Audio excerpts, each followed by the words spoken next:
I don't want to keep him here too long. So why don't we pause and let him, the testimony should be on your iPads if you would like to read along. Mr. Moritz.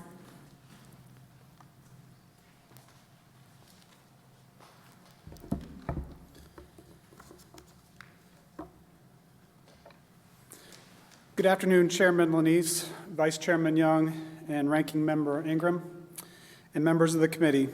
My name is Jeff Moritz. I live in Rocky River, Ohio, and I'm here today as a proponent of Senate Bill 135. I think it's important that you hear my family's story as to why we support Senate Bill 135. We support the bill because it would make charitable institutions far more accountable when they spend money from privately funded endowments which were created to aid people far less fortunate than the citizens who provided the funds. I hold an undergraduate degree from Kenyon College, a fine liberal arts college, and an MBA from Ohio State. So I have a liberal arts degree and an MBA. I spent my entire career in the investment banking industry.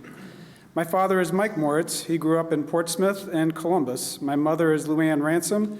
She's lived her entire life in Columbus. He and my mother both graduated from Ohio State. They're proud graduates of Ohio State.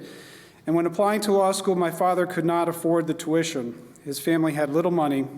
However, Ohio State offered him a full tuition scholarship plus a stipend. He finished at the top of his class in law school and had the second highest score on the Ohio bar exam in 1961. He could not have attended law school if he had not received this scholarship.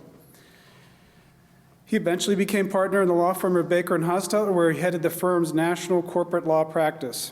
In June of 2001, he signed an endowment agreement with Ohio State. He promised to provide $30 million within 20 days after signing if OSU would invest those funds as a permanent endowment and spend the earnings only for 4 specified purposes. One of those specific purposes was to provide full tuition scholarships plus stipend to 30 law students every single year. OSU agreed, and both of them signed the contract. Providing those scholarships was pivotal to my father's agreement. He wanted to ensure ample funds for a large number of students to do what he did, attend law school, and do well without the burden of debt. Mike lived up to his side of the bargain. Within 20 days after signing, he transferred $30.3 million to OSU. At the time, it was the largest privately funded endowment in OSU's history, and OSU named the law school after him. 9 months later, a hit-and-run driver killed my father as he and my mother were driving home from hearing John Glenn speak at an OSU event in Florida. My dad was 68.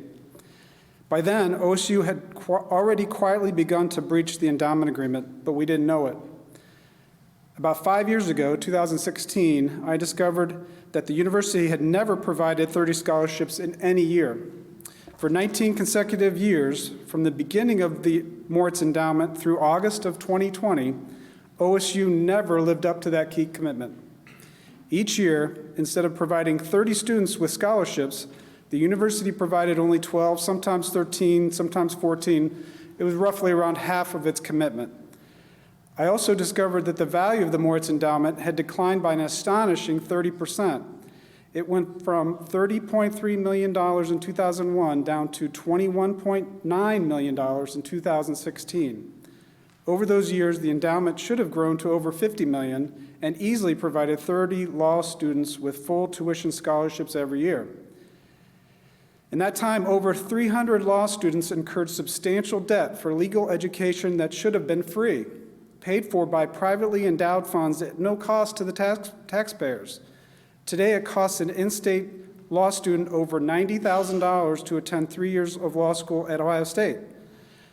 I also learned something else. The university, and as I now know, many universities in Ohio have been spending scholarship money to compensate the public employees of their advancement offices and to throw multi-million-dollar galas to entertain what Ohio State calls prospects and suspects.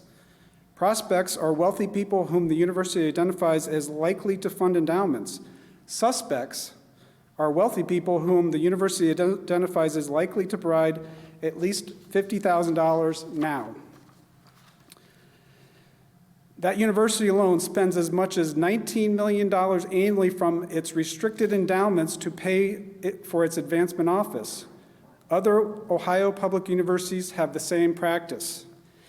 There's nothing wrong with an advancement office. Raising money for a university is critical. It's an important function of the university. What the issue is that they are using restricted scholarships to fund those activities as opposed to the regular operating budget. Too often, the agreements between the benefactors and the institutions say nothing that allows that spending. And we've identified close to 2,000 restricted funds at Ohio State that have no language in their endowment contracts that allow Ohio State to withdraw these development fees. When colleges and universities and other charitable institutions spend away the principal of an endowment, the endowment's earnings power is significantly reduced. With lower earnings, an endowment has less money to provide to students for any of its charitable purposes.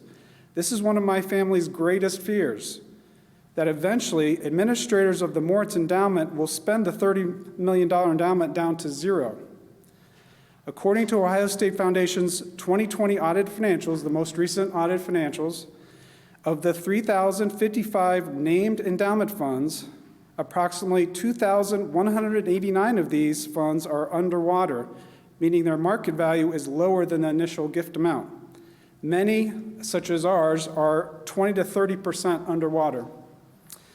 Regardless of how underwater an endowment is, the university always paid itself first.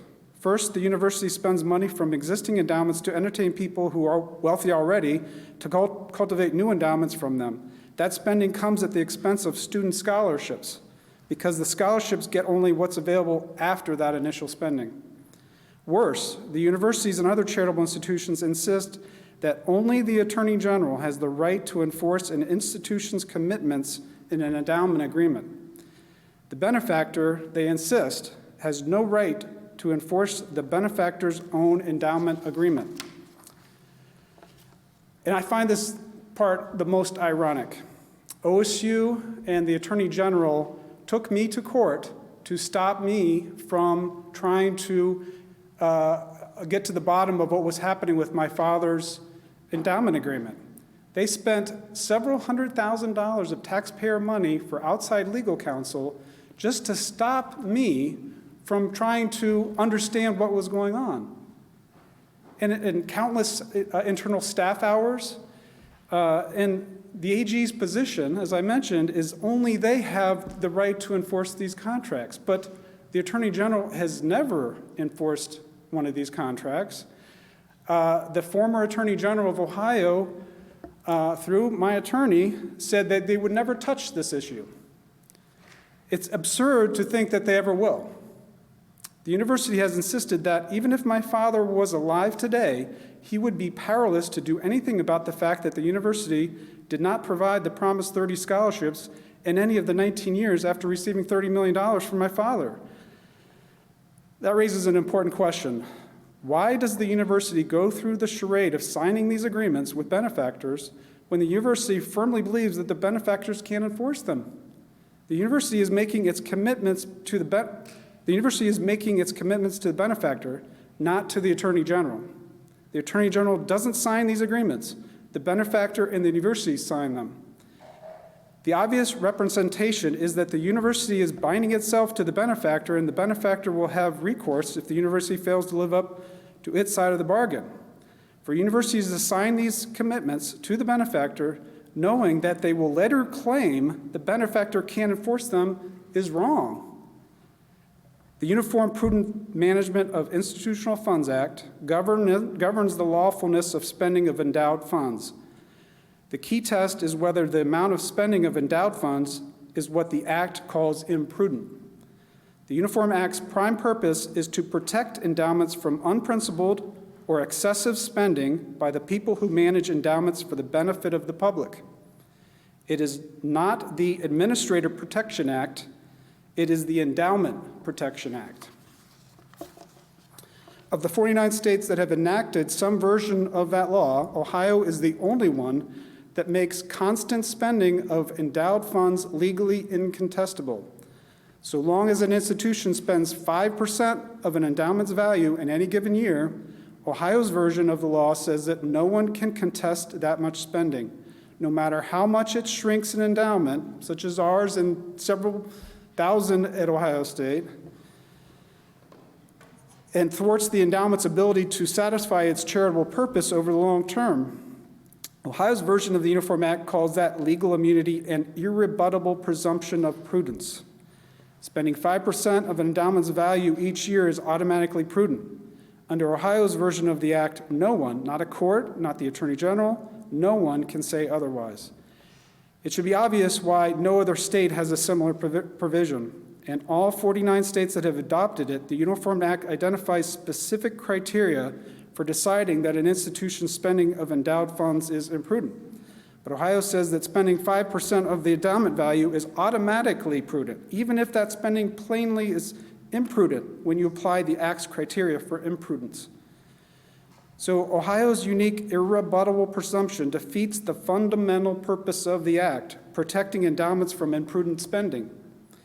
Even when an administrator's decision to spend 5% of an endowment value is plainly not prudent under the Act's own criteria, Ohio requires the Alice in Wonderland conclusion that the spending is incontestably prudent. No wonder no other state has a provision like that. Senate Bill 135 would remove that immunity from challenge, making Ohio's version of the law conform to the norms of the 48 other states that have essentially the same law. But removing a unique provision that undercuts the law's protection of endowments does not mean that endowments will get the protection they deserve. To provide endowments with the protection they deserve, Senate Bill 135 has other provisions. Under Senate Bill 135, if a benefactor who signed an endowment agreement discovers a breach, the benefactor can demand that the Attorney General cure the breach. If the Attorney General does nothing or does not fix the problem within 6 months, Senate Bill 135 would allow the benefactor to sue the university to enforce the agreement.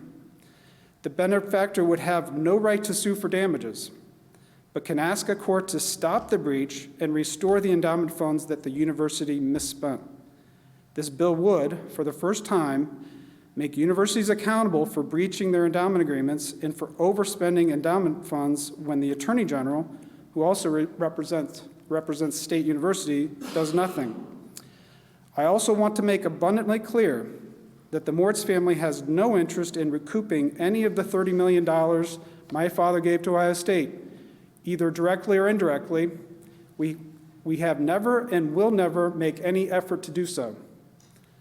By ensuring that benefactors have the right to enforce their own agreements, Senate Bill 135 would enable benefactors to ensure that universities and other charitable institutions live up to their commitments to use endowed funds as promised.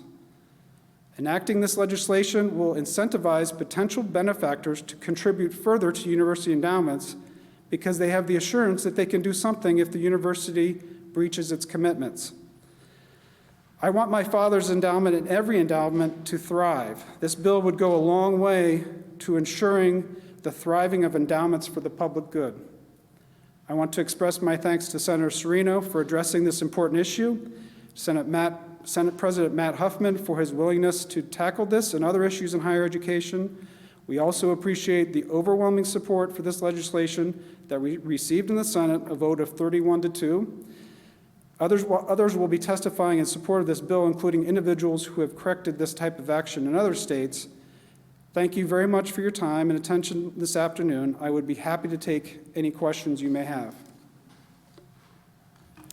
Thank you, Mr. Moritz. And I will say that as a proud alum of the Moritz College of Law, I remember very clearly the day that the donation was made to the university in your father's name. It was a game changer for the university, and I know it's had a very deep and lasting impact there. I'm going to open with a couple of questions for you, and I'll remind the committee that we are going to have more testimony on this issue, particularly from someone who has more of a legal background in this. You are here to provide a lot of the factual answers to this, and you may or may not be able to answer some of the legal questions. My first question is, and I've heard this from others, that your father was an astute lawyer. He could have put these types of limitations in the agreement, yet he didn't. And so what is your response to that? If this, if he wanted to hold the university's toes to the fire within his agreement, he could have, and he did not. And I'd like to hear your response to that. Thank you. I think that things, this was 20-some years ago, and the landscape has changed. He was a commercial lawyer, so he did mergers and acquisitions, contracts. And in those types of contracts, you don't need to put anything in those contracts to say that you have the right to enforce the contract. It's a given rule of law that two people who enter into a contract, each side has the ability to enforce them without putting any sort of, terms in there that state that fact. So I think he was looking at it from a commercial contract standpoint, and he probably had no idea that he wouldn't be able to enforce his gift contract.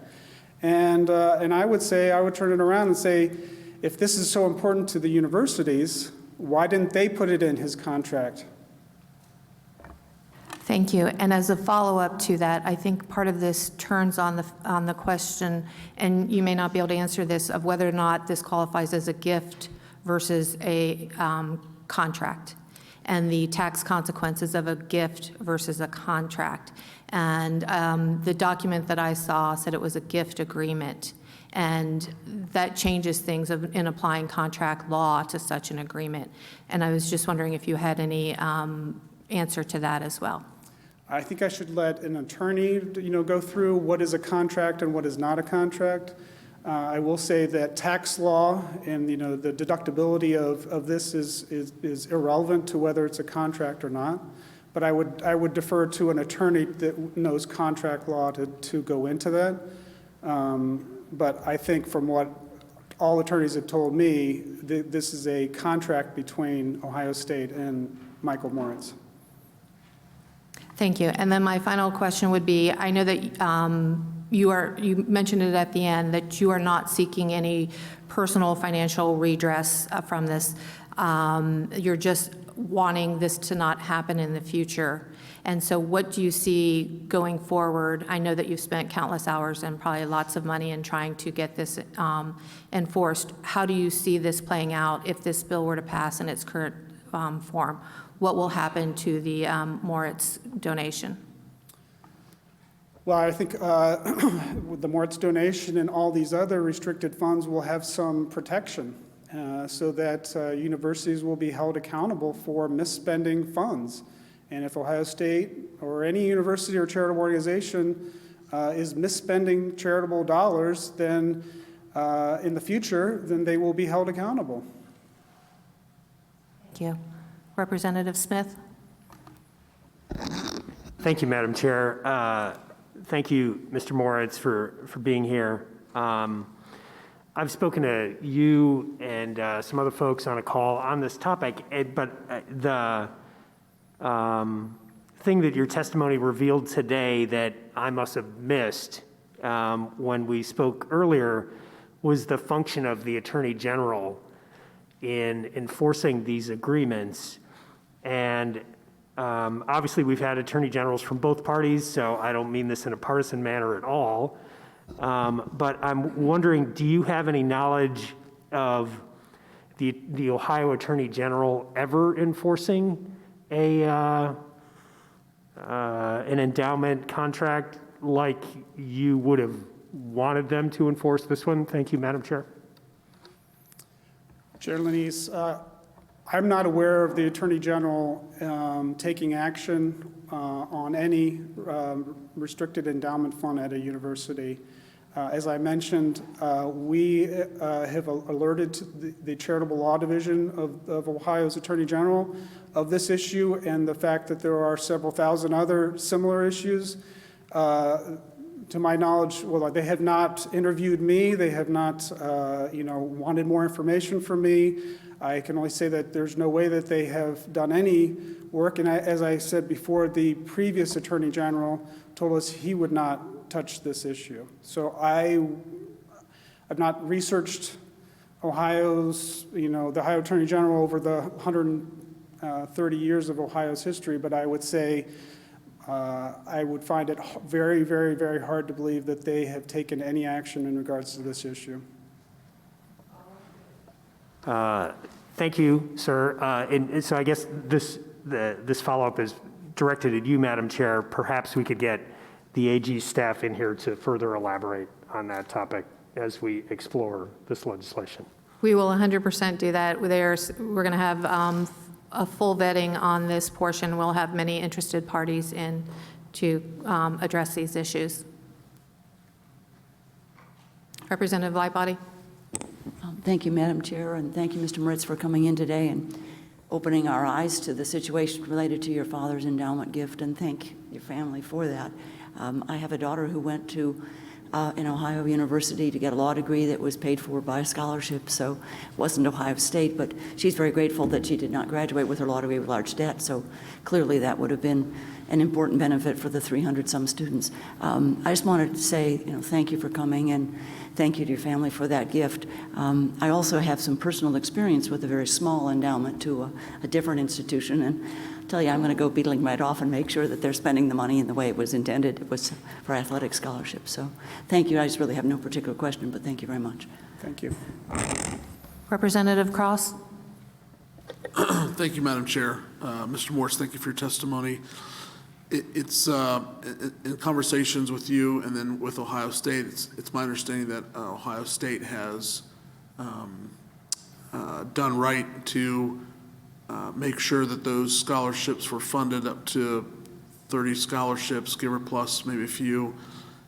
Has there been any communication with the university back to you or your family with regards to if we believe there was a problem with the scholarship funding, that they've corrected it, and have they corrected it? And do they give you or your family any kind of financial reporting to show what is happening on a yearly basis, semi-annual basis? Chair Lenise, this all started in 2016 because my mom received a report from Ohio State, which she claims is the first report that she ever got on the endowment, which showed it dropping 30%. We have not gotten a report since that time. As a result of being taken to court by Ohio State, my family formed the Honor Bound Initiative, which was a way to publicize what was going on and to communicate to donors and potential donors of this very situation. As a result of that public relations, Ohio State in 2020 decided to fund the full 30 scholarships, so last school year. But they refuse, and even Christina Johnson has refused to provide my family with a binding commitment that they will continue to do that in the future.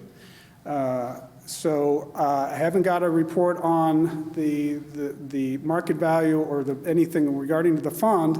They are funding the student scholarships, but my opinion is when that honor bound goes away, when we all kind of go away, that Ohio State will slowly go back to its earlier practice of not funding the full 30 scholarships. So what we would like is a binding commitment that they will, in effect, live up to the agreement that they signed with my father. A follow-up, Madam Chair. Yes. If do you believe that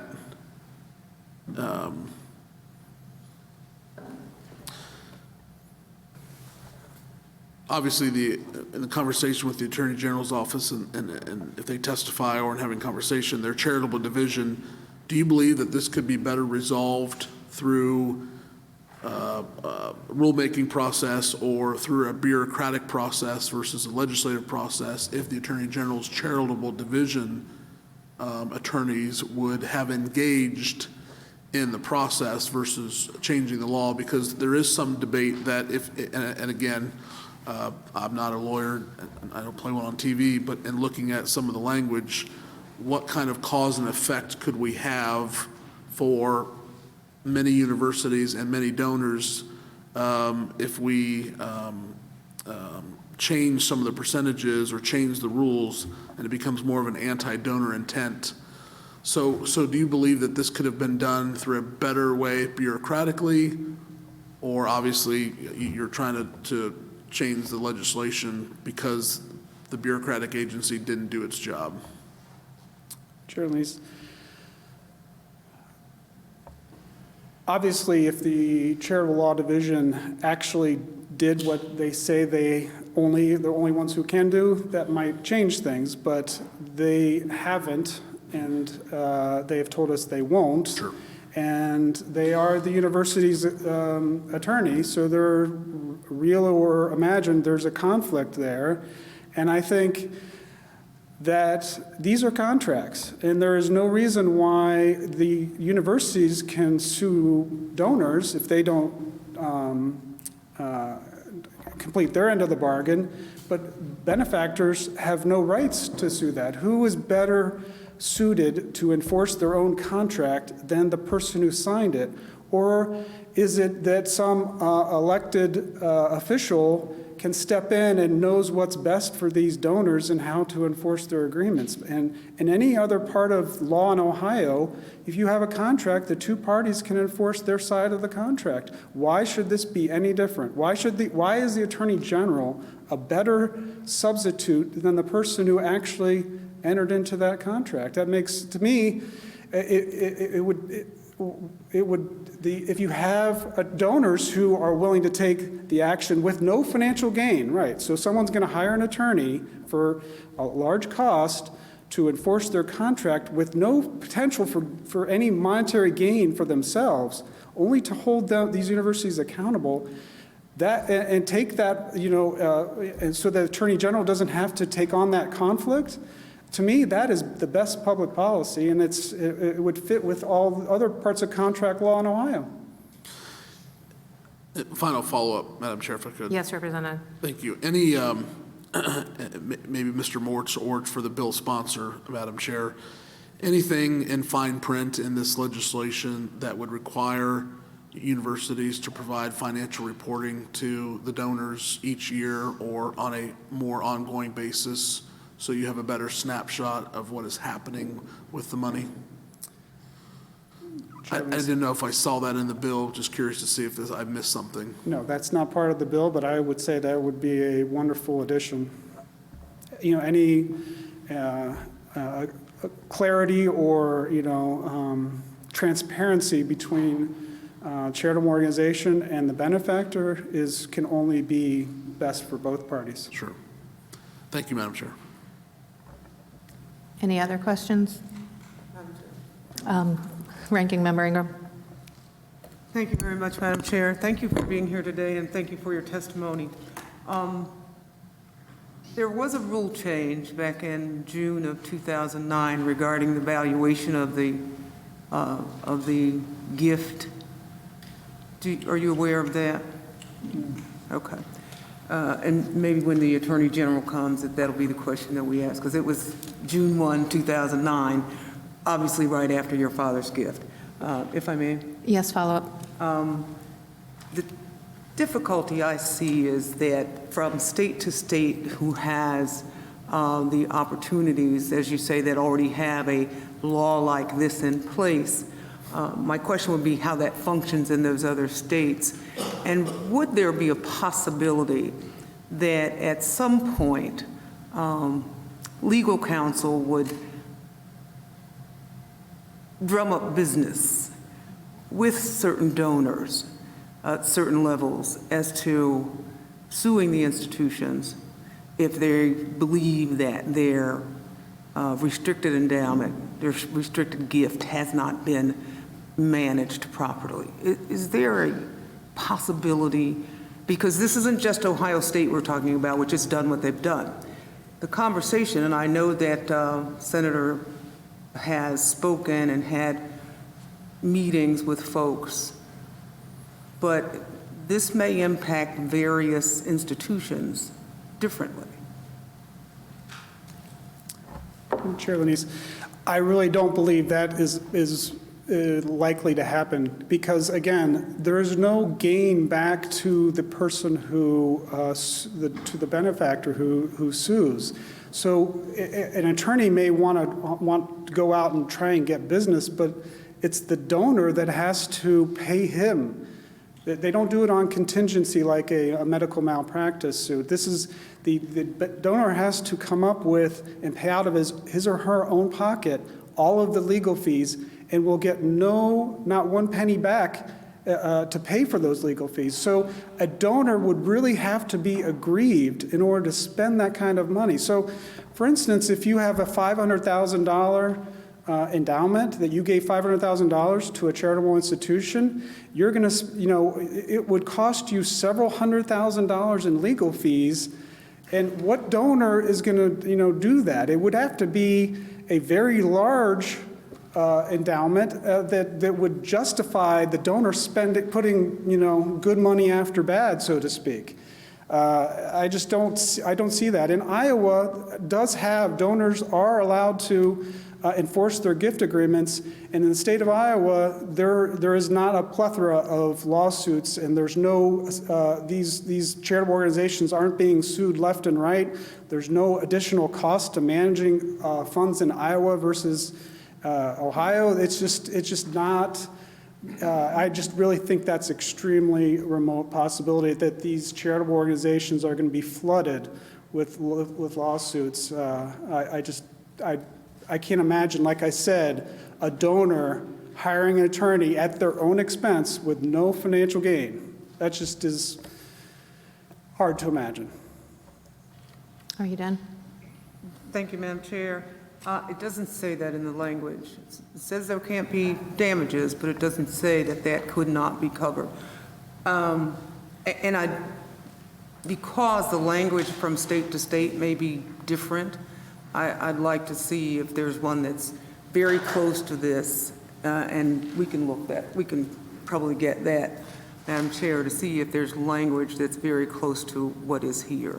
And there are many institutions that have much larger endowments than others, and some people who give $2,000 who just say, give it to the evening college. Well, if the evening college goes away, there should be somewhere in that agreement that says what could be the alternative use for your money. So I think that I'd be interested in seeing what that would look like. Chair Lisa, if I can respond, that happens all of the time where there is a restricted fund at a charitable institution that the terms of that agreement no longer can be complied by the charitable institution.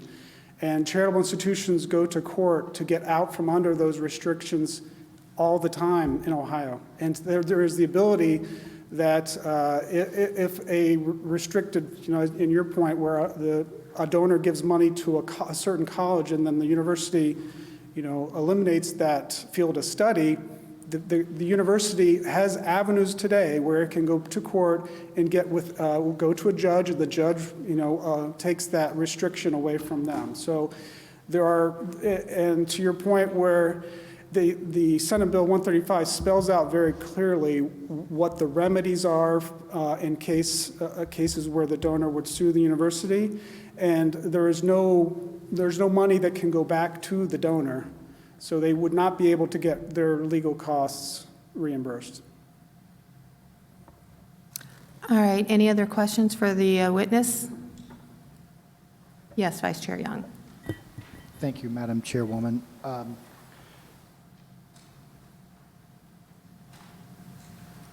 very sorry that you've had to go through this. I mean, not many people in this world step up and care enough to be that philanthropic. And so I feel badly that you've had to go through this situation. I do have a question, however.